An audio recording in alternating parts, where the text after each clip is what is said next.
Students at Arkansas State University are not locked down after reports of two men with guns on the campus. The campus is located at Jonesboro, Arkansas. This is a campus of about 20,000 students. The school is telling students on its website to get to safe places. Jonesboro police tell CNN that no shots have been fired and they have not located any suspects.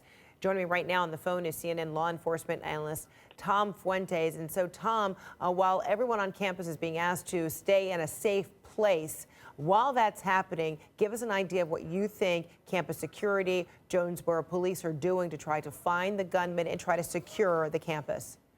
Well, I think, Frederica, that, finding the gunman is priority number one, because this may not be a truthful report. It could be a hoax. It could be someone spotting, plainclothes police officers. So we don't know that this is actually a threatening situation, or there actually are two armed men on that campus. So that's one problem. Secondly, I wonder at the moment what's going on that campus that needs to be locked down, on the Sunday afternoon. Are they having a basketball game, a sports event, a conference? Who would be on that campus right now compared to a normal school day or school evening?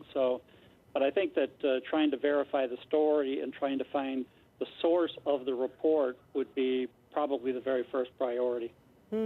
And, parents who are hearing this, of course, their kids attend that school, some of them living on campus. What do they need to do with this kind of information, given that it is very vague information? And when you look at the website, it says two men with weapons. But then if you look at what they have sent out via Twitter and then other reports, it goes as far as saying guns or weapons. So how do parents kind of process this kind of information?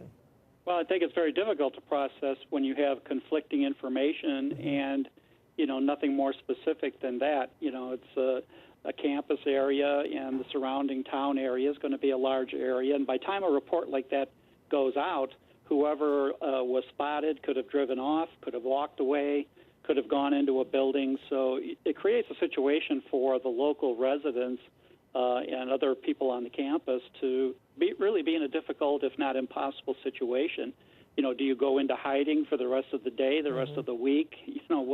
What exactly can they really do at this point when you have no true description of who the people were supposedly carrying these weapons and which direction they were going and what they appeared to be doing? So this is a very vague report, and I think they're going to have a difficult time even confirming the authenticity of the report.